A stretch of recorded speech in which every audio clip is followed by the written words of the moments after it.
Salut bien, bonjour. Bonjour, monsieur Rideau. La mayonnaise. Le principe coopératif est parti des Anglais. C'est les Anglais qui ont tout inventé, y compris le rugby, le bridge, le football, etc. Tout ceci est arrivé parce qu'avant 1840, il y a eu ce qu'on a appelé la révolution industrielle, qui a surgi vers 1780 pour se développer jusqu'aux années 1830. La Grande-Bretagne a connu alors une mutation liée au développement des machines à vapeur. Voici en quelques mots l'histoire de ce bâtiment. Cette pièce où nous sommes a abrité les débuts réussis de la toute première coopérative de consommateurs à l'initiative des pionniers de Rochdale. Le magasin a ouvert ses portes officiellement le 21 décembre 1844 à 8 h du soir, car les pionniers, comme beaucoup d'habitants de Rochdale, étaient au travail toute la journée. Ce qu'ont fait les pionniers de Rochdale est quelque chose de très radical. Ils n'ont pas seulement soutenu les gens de Rochdale à cette époque, ils ont également aidé des gens dans le monde entier. À Rochdale aujourd'hui, nous avons réalisé que le concept coopératif sera toujours vivant, qu'il respire. Nous voulons que ce bâtiment, ces 4 murs et les gens qui viennent ici deviennent les acteurs d'un élan coopératif contemporain. James Smithers, are you satisfied? We wanted funds so that workmen could buy the means to produce cooperatively. Do they now? There are cooperative factories, farms and mills, but men and women are still enslaved by a competitive system, still work and war for the profit of others. And our work is not yet finished. Je pense qu'il y a 2 principes fondateurs d'une coopérative. Le premier est l'application de la règle une personne, une voix dans les prises de décision de l'entreprise, et ce, quels que soient les apports de chacun. Et le deuxième principe, qui est lié d'ailleurs à celui-là, c'est celui de la rémunération limitée du capital. Alors que dans une entreprise classique, le but c'est de faire de l'argent avec de l'argent, ici dans une coopérative, le capital est vu comme un moyen de poursuivre un objectif social.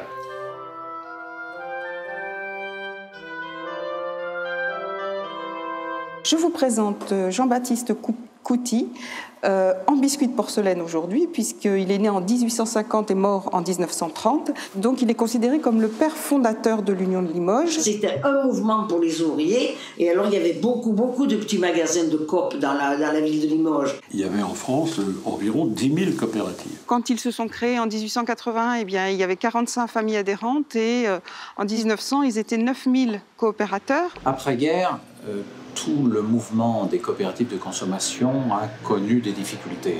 On a vu l'émergence de grands groupes industriels, les huiles, les poudres à laver, tout ça c'est devenu des monstres. Nous avons conservé, heureusement, témoin de l'histoire, les petits magasins coop dans les bourgs. On a quand même Carrefour à 800 mètres à peu près, moins d'1 kilomètre en tout cas la zone. Leader Price, Lidl.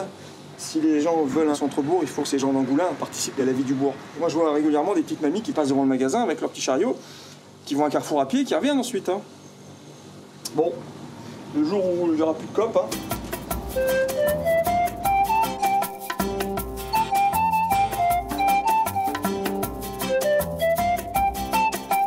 La particularité d'une société coopérative, c'est d'être à la fois une société traditionnelle, et quand je dis traditionnelle, c'est avoir un intérêt économique, il faut avoir du résultat, et cet argent-là, il est investi intégralement dans la société. Alors après, câlin. Oui. Alors, une boîte comme ça, et avez-vous une boîte d'une livre bleue? Voilà. Ça, c'est pour votre mari. Voilà. Voilà, tout compris. Voilà. Que c'est rose pour les filles après, et bleu pour les garçons. Après, on fait des câlins. Une réflexion est en route. Des coopératives se créent en réaction justement à ce dévers du capitalisme total. Je me suis intéressé à la coopérative Parks of Food Coop, qui existe depuis 42 ans à Brooklyn, qui est donc le grand préfigurateur de ce qui se développe un petit peu en Europe, pas assez vite à mon goût, par rapport à la logique de la voracité, de la consommation, du capitalisme et pour lutter contre toutes les formes d'égoïsme. Et la France est le pays dans lequel la grande distribution est la plus puissante au monde.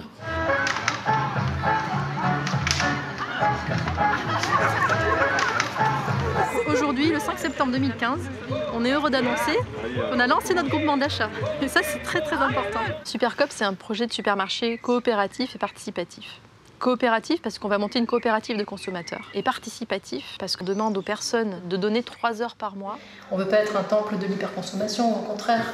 Avec 3000 références, on voudrait pouvoir couvrir tous les besoins de base d'un foyer. C'est pas la peine d'avoir tout, le meilleur est suffisant. Je suis ravie de donner de mon cerveau pour cette association-là.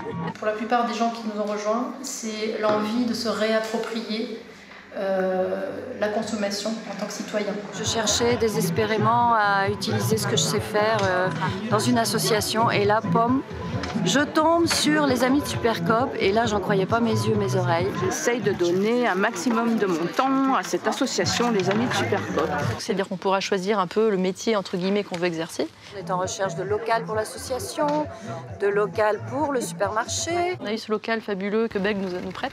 Bah là, ça a vraiment donné un coup de fouet. Fin 2015, en décembre, on était 250 et là, tu vois, on est en mai, on est 500. J'ai mis à leur disposition ces locaux pour qu'ils puissent faire connaître leurs projets et trouver des coopérateurs. Il n'est pas assez grand, le maître.